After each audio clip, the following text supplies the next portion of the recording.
On Friday, November 15th, Netflix and Most Valuable Promotions bring you the highly anticipated heavyweight boxing mega event of the year.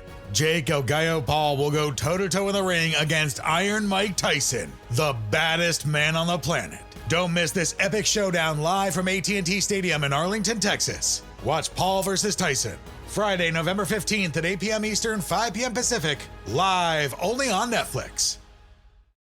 This episode is brought to you by Allstate. Some people just know they could save hundreds on car insurance by checking Allstate first, like you know to check the date of the big game first before you accidentally buy tickets on your 20th wedding anniversary and have to spend the next 20 years of your marriage making up for it. Yeah, checking first is smart. So check Allstate first for a quote that could save you hundreds. You're in good hands with Allstate. Savings vary. Terms apply. Allstate Fire and Casualty Insurance Company and Affiliates. Northbrook, Illinois.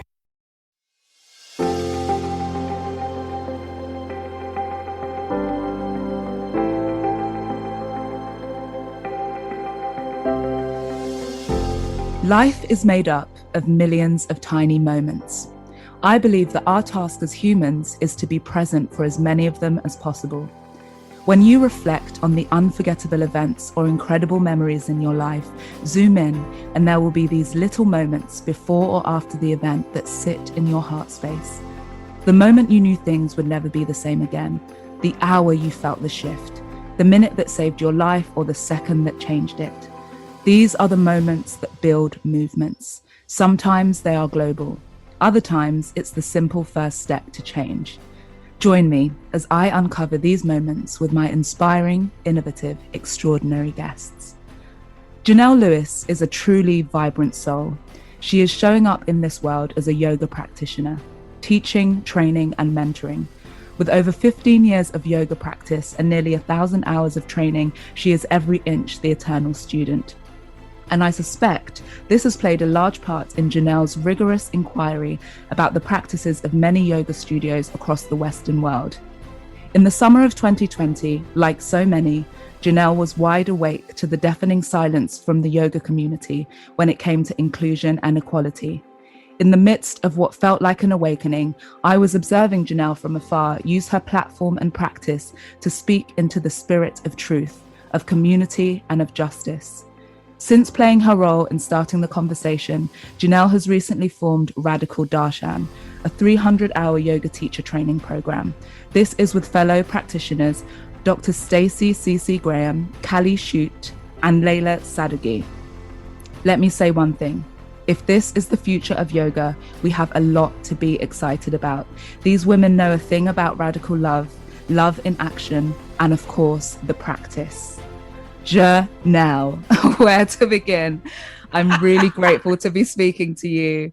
And thank you for joining me. What an intro. I'm like, whoa, I'm sitting here like, wow, who is this person? This person sounds great. And I'm like, oh, wow, that's me. Okay. Just a little. You've got a fangirl out here. You've got your bio. I'm like, yes, people, listen to this.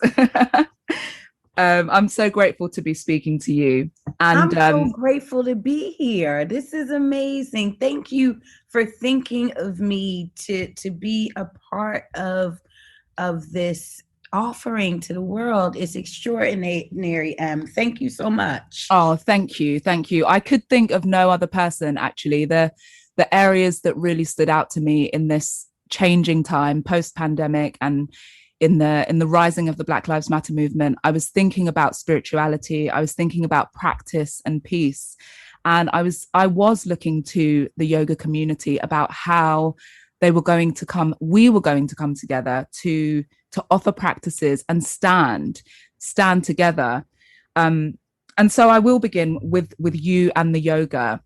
The first question that came to me when I was thinking about you was, I wondered where you were when the yoga found you, both in your body and geographically, because I know I met you in London, but I know you're also a Philly girl. So, and you've got many years of practice in you. So I'd love to know, where were you when the yoga found you? So it is so funny because these things in my life, especially like towards the beginning, I'm one of these people that are like, you gotta like nudge, you gotta like really push me over sometimes for me to take notice of things, especially if I'm, kind of dedicated to one course of action. The first time I ever did yoga, and I have to name this and say this because of the time that we're in, and because this place is really so dear to me and intrinsic to who I am as a human being, was at Howard University. Oh, wow.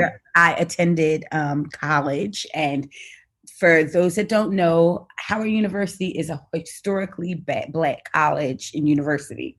So it was a school that was set up for the education of Black folks.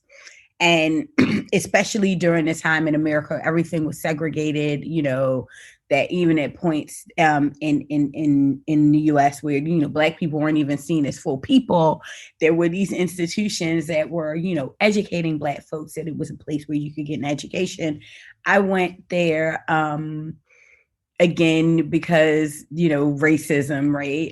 It is a place where, I just got to be and just got to learn freely. It's a very diverse place, but the diversity comes from the Black diaspora. So you have Black folks from all over the world coming to Howard and doing the programs there, and also teachers from all over the world. But like the student body and the teachers and administrators are Black folks. Right. And I'm so excited you went to Howard, by the way. I am. I love it. Howard just had it's been charter day, so that's the day that Howard was chartered, and I'm like, wow, I had to bring them up in this conversation. So at Howard, I was in this honor fraternity society. I was such a nerd. And we would have these events that we would have for the folks that were a part of it. And we had a Swami come and do some yoga with us. Wow. And I don't know I can't remember what one of the brothers or sisters arranged this, but I was there and I went along, and I remember how much I loved it. And I was like, oh, this is so great. But what I really remember was at the end of it, in Shavasana, this great sense of peace and expansion, and of just feeling that all would be well, and I remember that. And that was quite a few years ago at this point. But I just, it was like, wow. We've done all of this stuff, which to me, I'd never done yoga before. It seemed a little bit weird, but it was fun and it was engaging. I felt challenged, but at the end of peace, of expansion, of wellness, of just, and feeling whole and complete, feeling like a whole and complete person and being. And, did you know in that moment that you would continue to practice it, or you just knew that it meant something? I did. I remember feeling that it was great. And then I moved on with my life and I didn't do yoga again. So I think at that point I must have been maybe about 19 when that was. And I didn't do yoga again until I was 27. Okay. And that is when I was pregnant with my daughter. And then was the pregnancy the thing that sort of said, I want to, you thought you wanted to feel more connected, or? It was one of these things that, at the time, I had been going to like the gym and doing gym things. And, I don't take for granted that anybody knows what it's like to be a pregnant person. But I in the beginning, you have to be very precious with yourself and make sure that you're getting enough rest and you're not doing anything that would disrupt the baby's growth. So I couldn't do gym anymore. I stopped doing all of that. And then as coming, when I started to get my energy back, I started going to yoga classes because it just seemed like, okay, something that I could do that I was still kind of concerned. I didn't want to do anything that would like, again, disrupt my pregnancy or, at the time I do think I knew I was having a daughter. So I didn't want to do anything to mess with it. Yeah. And so I was like, okay, I'll do this yoga. My ex-husband, actually, my daughter's father recommended that I do it. And he didn't put it in a really nice way of why I should do it. But nonetheless, he got me down there doing it. And it was nice. I could really connect with my body and the way that it was changing, and it made me, again, yoga, at the heart of yoga is this awareness practice. It's a practice of presence and being aware. And especially in the West, we are really trained to be in our heads and not in our bodies. Right. It was such a great thing for me to be doing while I was pregnant, because I was very in my body. I could feel, I need to rest. Okay, I'm growing, I'm changing, time to get some bigger trousers. And these things that I think if I hadn't been doing that, I probably wouldn't have taken care of myself as well, and thus not have taken care of my daughter as well as I did during that time, just from being a little bit more aware and being more present. And with the focus on breath, it was very helpful. And again, the meditation, it was very helpful when it was time for me to actually give birth. I really relied very heavily on the breathing and the meditation to get me through the birth, because it was long and very, very tiring. But in the end, we got there. I now have a 16-year-old daughter, but incredible. But then again, I did, and once she came, I stopped doing yoga again. Oh, you stopped again? Yeah. See, this is what I thought you were about to say. I stopped again, and got busy with the the business of being a mother, a young mother. And working full time, and just all those things that when you're in younger womanhood, right, start to can consume, and not in the way, but that are present. And then here we go. Here's to the point where it's stuck.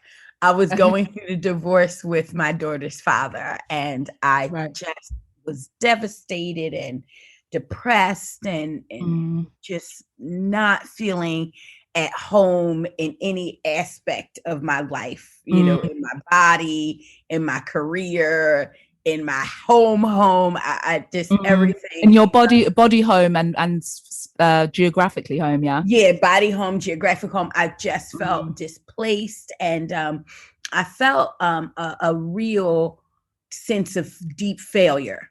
I felt like I was failing at everything, at being a mother, at being a wife, because I'm getting a divorce. I was, had to leave my career to try to get everything back together as far as, home life. And I had my really good friend said to me, like, you really need to get yourself together. And she wasn't being mean, but she was saying, like, basically, no one is going to fix this except for you. Right. And I acknowledged that. And I said, but I don't feel good. I just don't feel good. And I can't, some of these things that I need to do, I just feel so shit. Pardon my language. I just would like, how can I even begin to sort this out, because I don't feel good. And there was a voice in my head, and it went, yoga. That used to make me feel good. And so I started doing yoga again. And I was like, that point, I was on a mission. I was living in South London, in Croydon. And I used to go to the South, the Croydon Buddhist Center to do classes. I would go up to Balam, to the hot yoga Balam, and do classes.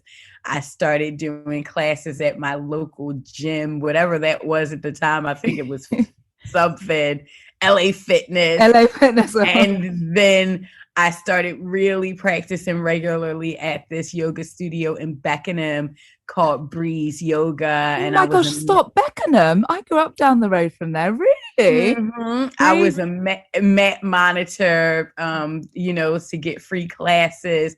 And guess what? I started to feel better. I started to feel better. Surprise. Have more clarity in my life. I started to be able to make, again, decisions and just be more aware of how I felt. And that was, really empowered me to really start to piece my life back together again.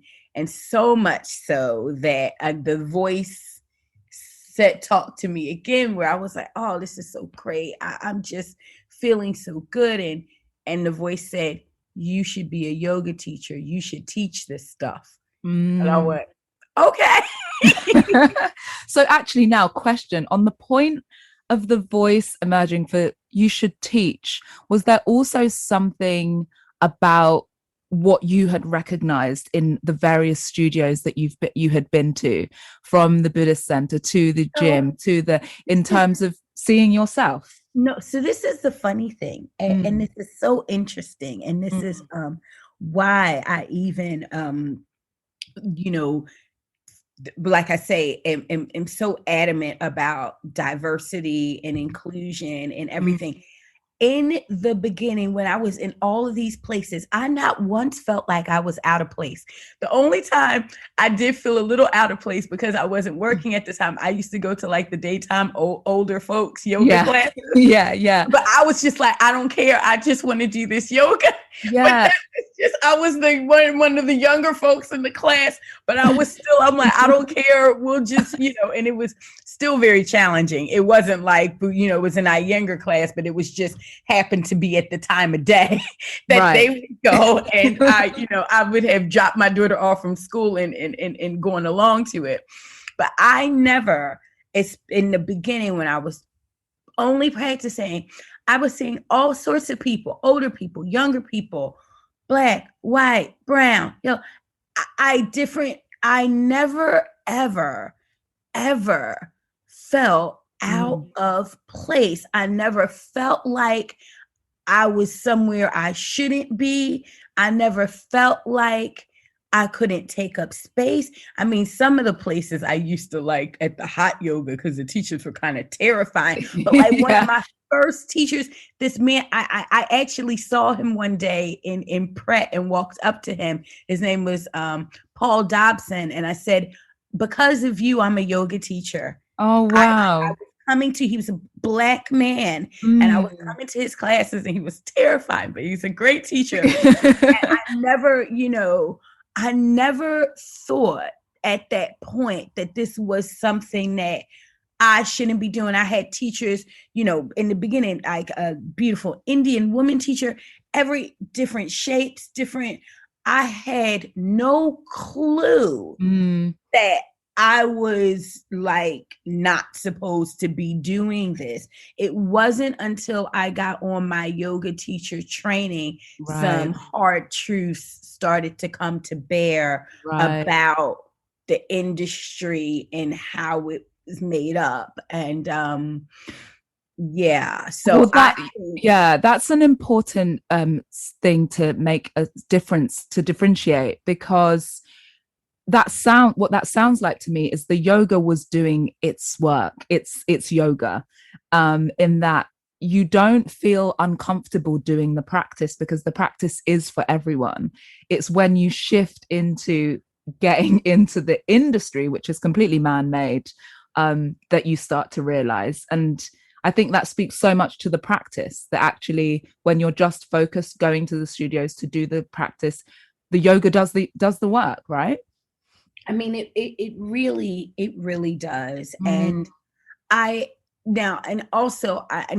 have to hold, as a practitioner and purely a practitioner, you will have a different experience, right? Than when you're a teacher or you're in management or something like that. So I don't want to try to conflate the two, I Yeah. think I was very much, again, too, I had the options. I was open. I would go to the classes that I felt, were great for me. But I mean, I have to say that there were very few, like in the places I was going, there was very few where I'd be like, oh, I don't like that teacher. It wasn't that. It usually was like, oh, this just doesn't suit the time I want to practice. But Right. I really, and again, what I was met with was everyone was so nice, everyone was so helpful, and smiling, and not in a fake way, because I can tell fake and fake. It was just, I kind of thought, I'd like to be, doing something like this. Right. Okay. And this is something, and at that point I had a young daughter, and I thought, let me get into an industry, because previously I'd worked in like events and very corporate, and I wanted something that I could do with my daughter as opposed to instead of her. And I felt like, being a yoga teacher could really offer that for me. And all my aspirations, I'm like, really were quite, all I wanted to do was like get a couple of classes, be able to teach classes in the week. teach my classes, do some classes, be able to pick my daughter up after school. Like that was, I wasn't really looking to do anything except just earn a living and be all right and be able to make it to, the PTA meeting if I needed to. Like literally that's really what, what I was looking for and hoping to be able to do with transitioning to being a yoga teacher. Yeah. And once I got to, I did my training in India. I went off to India for a month to do the training. And that was important to me because I'm like, well, this is where it comes from. I'm sure that that's a good thing to go there and do a training. But again, like I said, I was met with a real wake up call to what I would encounter as a Black woman in the yoga industry, a Black woman with a normal woman's body. And so this experience, I guess, birthed the questions and the realization of what you'd step into. Did you know immediately after the training that there was going to be work to do? Was it sort of unfolding during the training, or yes. Oh my goodness. It was.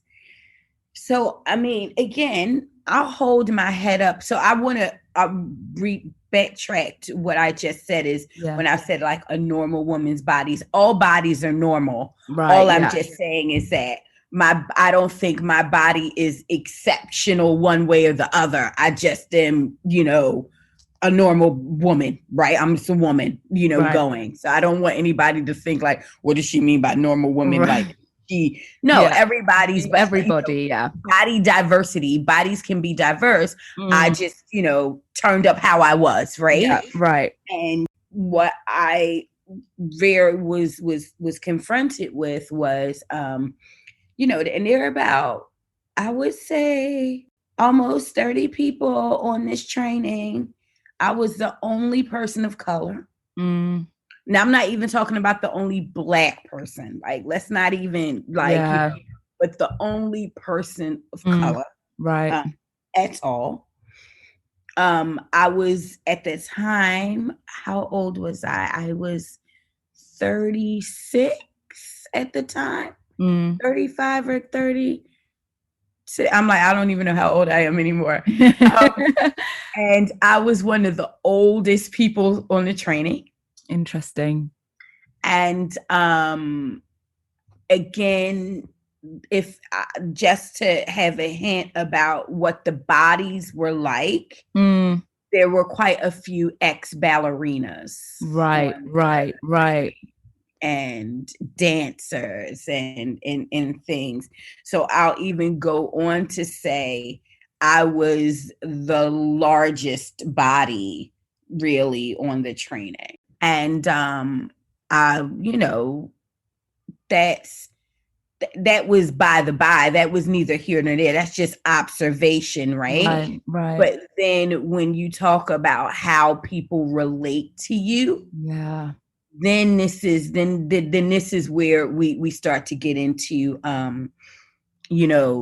choppy waters. right. Now, what I will say is that the tutors, the teachers, the folks running it, they were perfectly nice and fine with me. There was no, I would never want, they were never bad to me Right. or anything like that. However, the environment, it was very much, if you could do everything, you were praised. If you couldn't, keep trying, right? Mhm. And it was very much that there was a hierarchy, like who was seen as who was going to do well, right. and who wasn't going to do so well. And that definitely fell into who, like the ex-dancers and the ballerinas and the people Right. that were extremely thin and with long limbs and Right.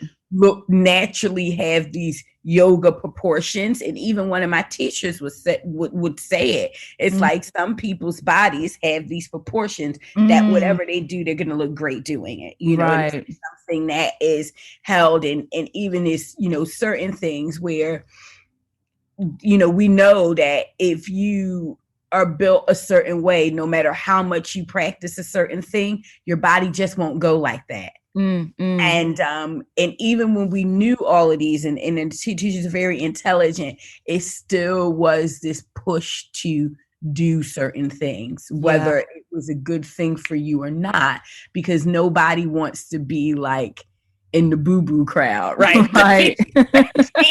They can't do it. That the teachers never call out their name and say, well done. And so it creates this dynamic. And I'll take it even a step further, that some of my course mates, my colleagues, that at the beginning, I was not treated very well. I wasn't treated like anything. I was like basically ignored, because it's like, well...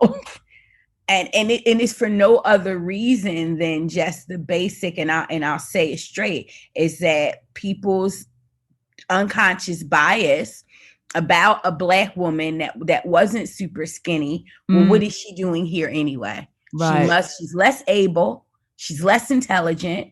And that is how I was treated. And that, and I know some when I've talked about this openly about my course mates, they felt uncomfortable and shrunk away. But I'm like, but that is what it was. Right. And whether you were aware that you were doing it or not, you were doing it.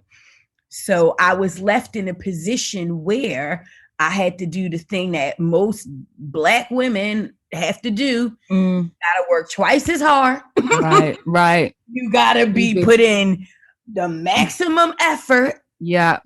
You know what I mean? And to armoring up, pushing on.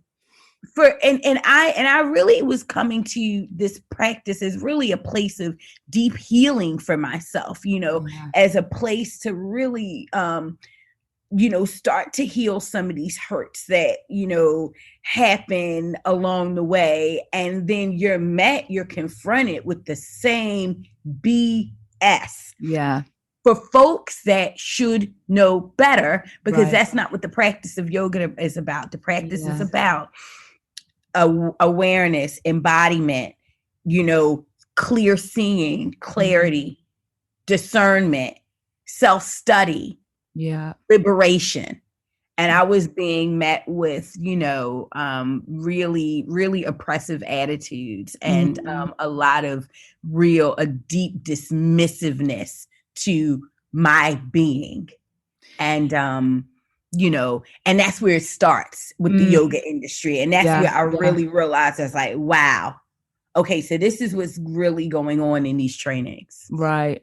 It's so hard to hear that, because I'm having a vision or thinking about, first of all, being in India as well, really far away from home, and the sense of culture. When you go, anyone who's been to India will know straight away, like, you know that you're far away, you're drenched in another culture, and you're going to seek healing, and you're going to grow and learn. And the one space that seems to be able to make others feel seen and nurtured isn't supporting you. I'm keen to know what you turn to in the more difficult moments of that training. Was it meditation? Were you doing your own sort of prayers? Was the fact that you were practicing every day enough to get you through, or did you find yourself learning anything new, any new crutches? Well, the reality is that I dealt with it before. I knew it. Yeah. I knew this. Yeah. And it was heartbreaking.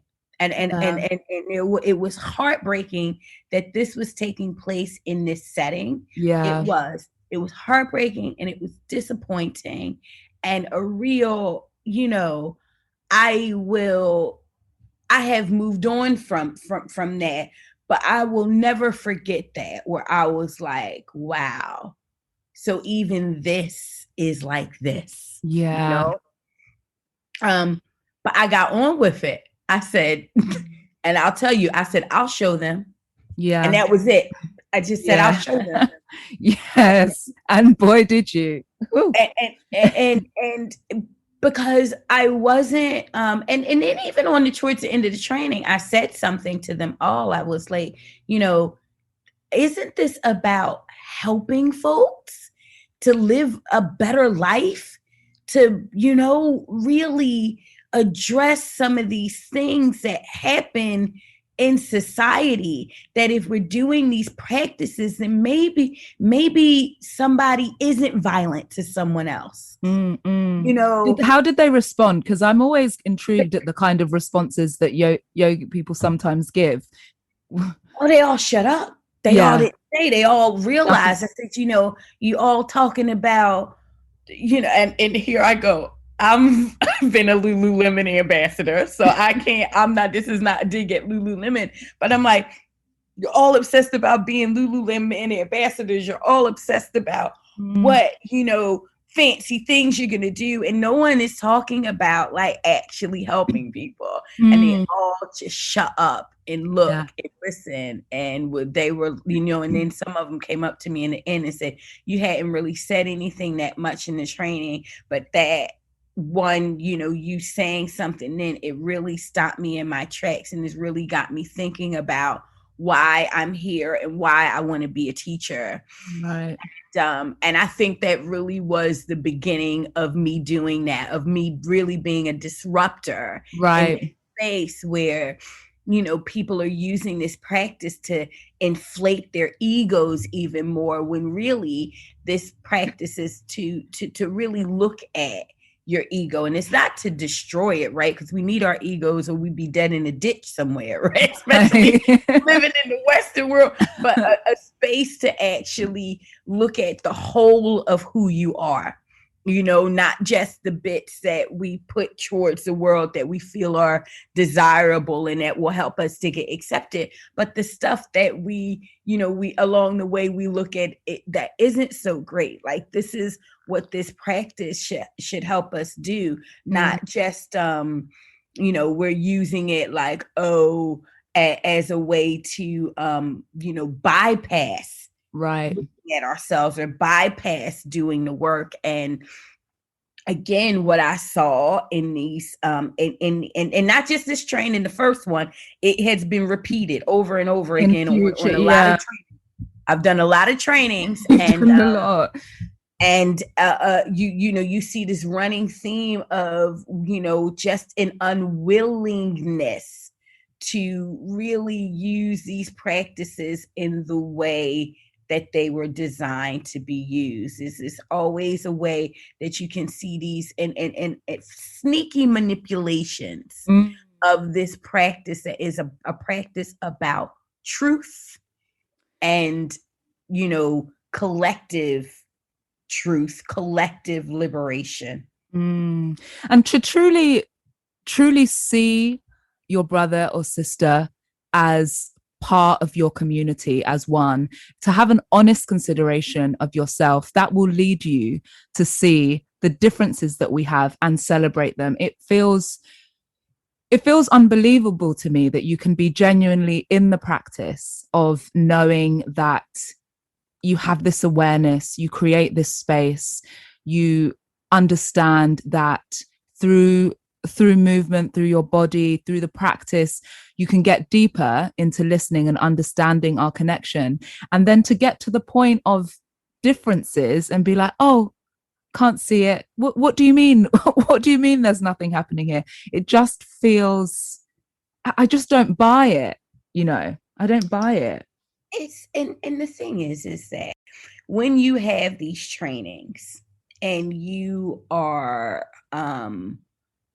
there are no South Asian voices on the majority of yoga trainings happening for Western people, you're going to have this kind of stuff all the time, right? Because there's this gap in the transmission.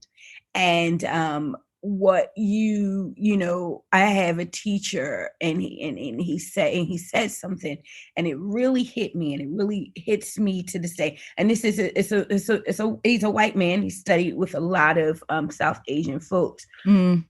Really spoke to me. He's like, you got to do the whole practice. Right. You got to do the whole practice. 8 limbs, all the limbs. And that's it. And when he said it, it just, again, I just went whoosh. And that was a call to me too. Yeah. That wasn't just, I'm like, oh, I'm exempt, but it was a real call for me to this stuff that I'd even been turning away from, to turn to it. Because that was really what my practice was. Yeah. Right. Yeah. Is to turn to it, to really, and a practice is practice. And part of what we get caught up in is that we kind of equate, if I'm practiced enough, I'll get perfect. And that is not, no, you just are good at practicing. Yeah. So it was a call for me to practice some things that I probably will never really even be that good at, but I'm practicing them. Yeah. And by virtue of practicing, I am still receiving these benefits. I'm getting these benefits. And what I have seen in the West is that a thing of, we're going to just do what I call it cake yoga. Right. We just go and do the cake. We're not having broccoli and brown rice. We're just going to do what we think is fun and what we think is, what we like to do. The other bits, decoration on the outside. Yeah. The other bits. And this is why we're so caught up in asana and the aesthetic part, right? In the real physical part and in that kind of matrix, right? Like, oh, we're going to be stronger. We're going to lift our leg higher. We're, where that's just a tiny portion of what this practice is. Right. A lot of people assume, because the asana has been so pushed, obviously, in the Western world, they forget that even just the sitting, before you even get to the moving, like just the practice of sitting is part of the yoga, right? The meditation, simply the breath. Well, the way that it had been, really transmitted and explained to me and how I receive it is that all of the asana helps you to be able to sit. And that's where we find the real revelations. That's where we can do the self-study and, this kind of concentration, really experience the fullness of the 8 limbs, if we're going in that way, to be able to, and that the asana like just helps us with our physical body, the vessel, to be able to sit and see the truth, right? Because you got to be physically fit and strong. Like, some of this truth is powerful, right? Yeah, it's gonna. You want to have a body that is able to, receive it, and that's how I have experienced the teachings, is that the asana is in aid of the sitting, not instead of. Yes. Oh, in aid of.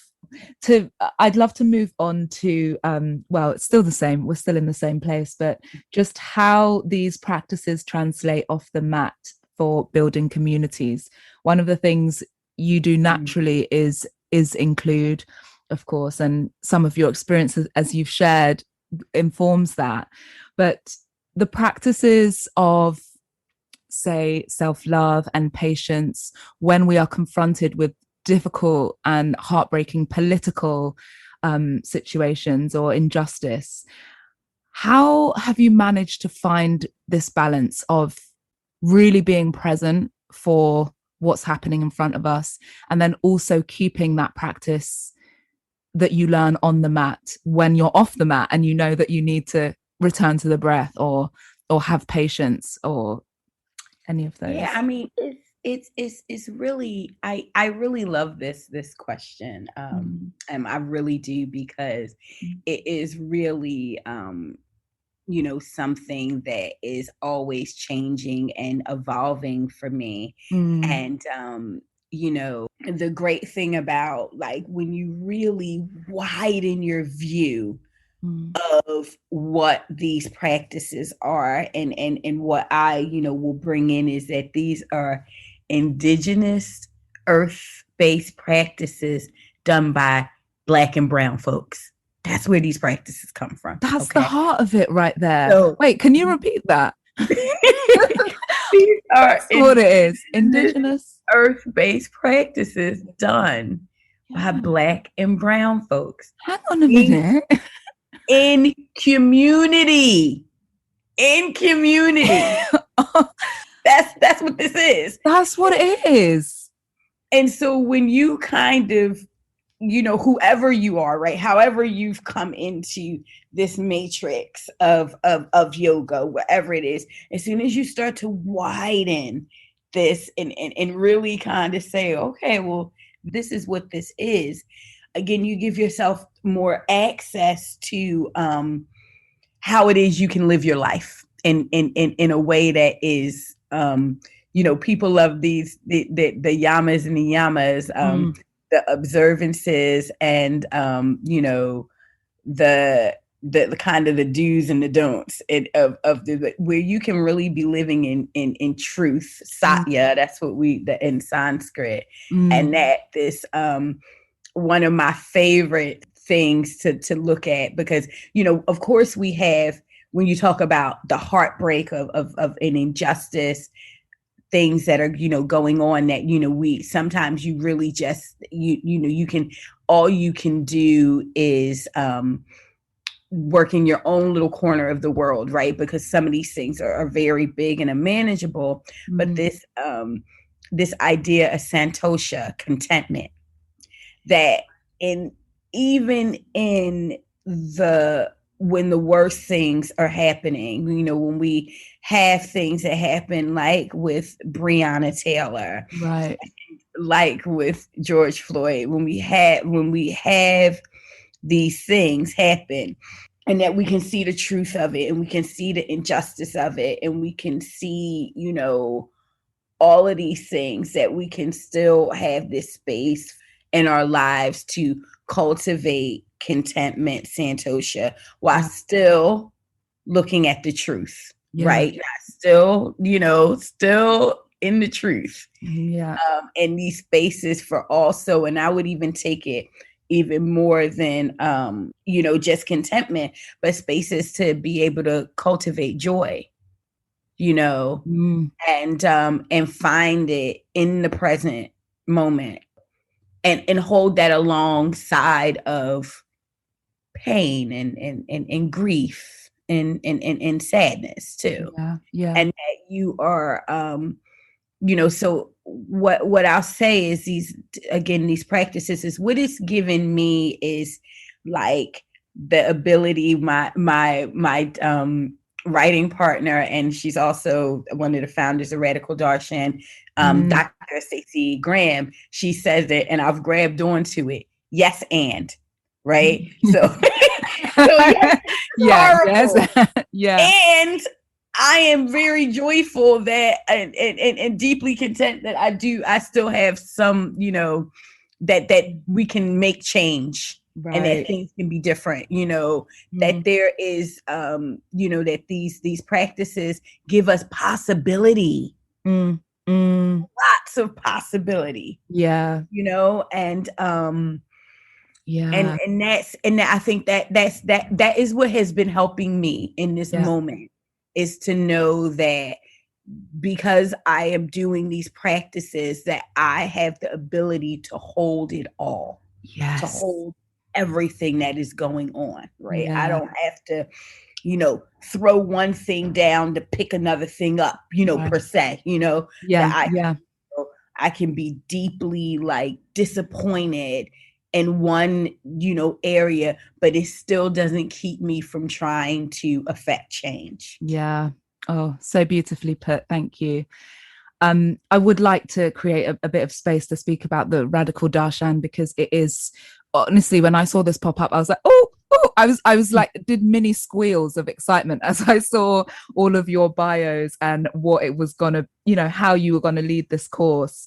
And it also reminded me of John Lewis, right? So I got into reading a bit more about John Lewis and the civil rights in 2020. I thought I knew, but there was something that I uncovered, which was how much the big six, the Martin Luther King, John Lewis's, were in radical spiritual practices.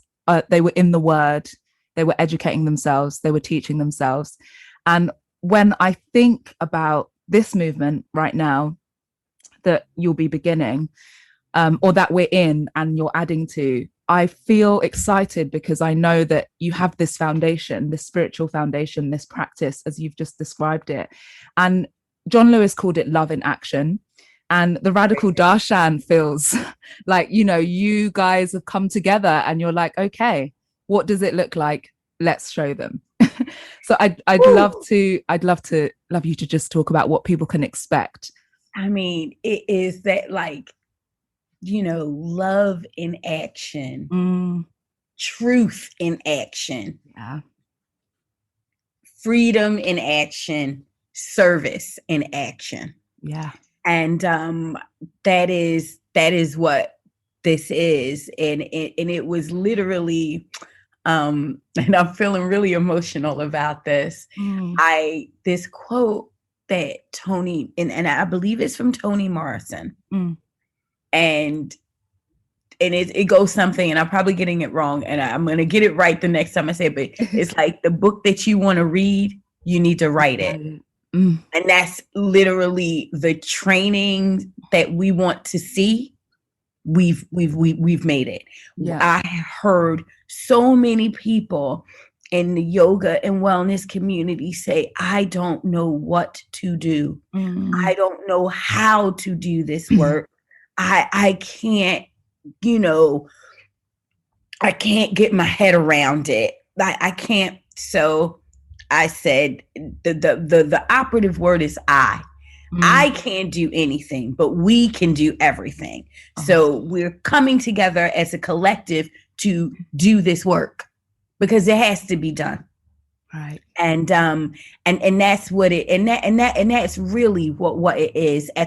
What makes this different than any other yoga training, based in the UK. In America, I'll say they are more ahead with this work. They have been more ahead with this. And because I'm based here now, I get the luxury of having experienced trainings like the one we're offering. But really, at the heart of what we're doing is giving people a space to unlearn and then to relearn. A space, a judgment-free space to be able to do that in compassionate community with other folks that want to do the same thing. Because again, what I've experienced in some of these spaces is that some folks are willing, some folks aren't. Right. And that's cool. How how we really do it is, and then we'll all come from different orientations, and that's fine.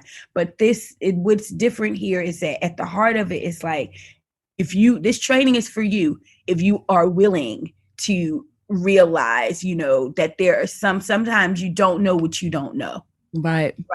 And that we have these kind of dead angles, these things that we can't see, but they're really informing how we participate in our lives. So creating a space to really get in there, right, and untangle some of these things. And what I think is very special is that we're having a whole anti-racism unit where we're getting into it. Racism and intersectional equity, we getting into it. So where spaces before you might go and hang out with somebody for 2 or 4 hours, we got 25 hours where wow, we're yes, into it.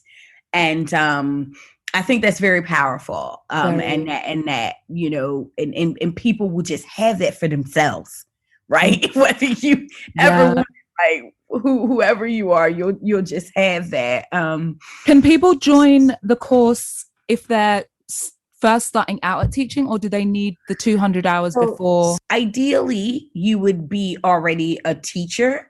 Okay. However, we have space for if people, are really called to say, listen, I want to do this work. We would assess whether we could let you join and do it. Yeah. So you can join and do the 300 hour and then go back and do a 200 hour if that's what you wanted to do. Yeah. If you are already somebody that works in wellness and you're like, I see that this would be a very good fit for me to come, because we also are having someone come and teach Sanskrit for us, a beautiful South Asian teacher. We're talking about diet culture. We have a session on that, where we have someone doing a comedic yoga session where it talks about the yoga that had been done in Africa. So we have a lot of, it's very rich. I mean, I knew that when I looked at, because I follow all of you individually, as I've mentioned for those listening, these women did not come to play. I mean, actually playing the practice, but in terms of what you are including, there's no stone unturned in terms of radical love, inclusion, and, very serious. You're very serious about what it means to really commit to this. And honestly, it's so, so inspiring and exciting. I got shivers when you were talking about it. Yes. So I just, like you said, when you were like intro me, we last summer we were in this space and every, and it was hard for everyone. I don't think there's one real, person that was just like, this is very sticky. This is very heavy stuff. And I felt, and then a lot of people put up these black squares and all of that stuff. And I just felt like, listen, to me, Jonelle, what are you going to do? What are you going to do to move this conversation on? What are you going to do how are you going to put this into action? And this is my offering along with these other 3 beautiful divine beings to say, here, this is the best I could come up with now, right? So just like, as a part of my legacy, and with a real feeling that, I don't want my daughter to keep having these same conversations when she's my age. I really do want the conversation to have really moved on significantly. So this is my offering that I can offer as myself to aid that. Oh, thank you. Thank you so much for the courage to step into the fullness of yourself. I'm really, really so inspired and excited by the work you do. It's so special. It's so special. And you feel, I've always thought this about Howard alumni, that you guys seem to like really know yourselves. Like, what happens at Howard? You guys seem to like develop this thing of like truly knowing yourself. And I guess seeing yourself and having that as a foundation, that environment, and continuing to listen plays into it. I think I'm very lucky to have had that and to have had other opportunities along the way. Yeah. But what I would say is Howard gives and it's space. It gives you space to start to who am I really, to actually contemplate that. Yeah. And I'm glad you spoke about that. And that's really kind of what, not only, with this teacher training I have coming up, but for any of my students that do anything with me, what I am here to facilitate, my dharma, my purpose. And I'm very clear on that, is to give folks space for whatever it is that they need to look at, or they, whatever they're working with, to give them some space to be able to do that, because we all deserve it. We deserve it and need it. Yeah. Well, I think that might be a good place. And although I'd love to speak to you a lot more. That's so beautiful. Oh, whoa. Thank you so much. To those listening, I will be putting the link to Radical Darshan in the description box below, and of course links to Jonelle's yoga. She is a yoga practitioner now based in LA, right, Jonelle? Yeah, with some and this is the Radical Darshan. People think that's the thing I've been doing, and there's more to come. There's more to come. There's more. I encourage you all to follow, stay updated, and stay inspired.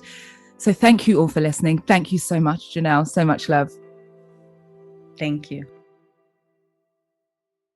Attention timeshare owners. This is an urgent consumer alert from the Timeshare Exit Hotline, a national company specializing in helping consumers legally get out of their expensive timeshare contracts. We're offering you a way to legally get rid of your timeshare. So if you're fed up with the maintenance fees that keep on coming and want to learn if you can terminate your timeshare legally and permanently, call today. Even if you've tried before and were unsuccessful in getting rid of your timeshare, call today and see if we can help. We offer a complete 100% unconditional client satisfaction guarantee. Make this completely free call and learn how we can help you legally put an end to your timeshare nightmare once and for all. You have nothing to lose, so call right now to qualify and receive a free consultation. 800-951-6756. 800-951-6756. That's 800-951-6756. Paid for by Airtime Media. You know, the average hospital visit can cost you around $12,000. So, do you have that kind of extra money lying around if you get sick? Me either. That's why health insurance is so important. Today, you can get health insurance plans for a couple of dollars a day and have health, vision, and dental insurance for you or your whole family. If you're moving or changed or lost your job, we have health insurance options perfect for you. What if you need health insurance for only a few months? We have short-term insurance options ready for you right now with fast approvals and cheap rates. Whatever kind of health insurance you need, we have it. One quick phone call and we'll find you the best health insurance options for you and your family for free. Call this number, 800-352-7084. 800-352-7084. 800-352-7084. For your free health insurance quote, call 800-352-7084. Paid for by healthinsurance100.com.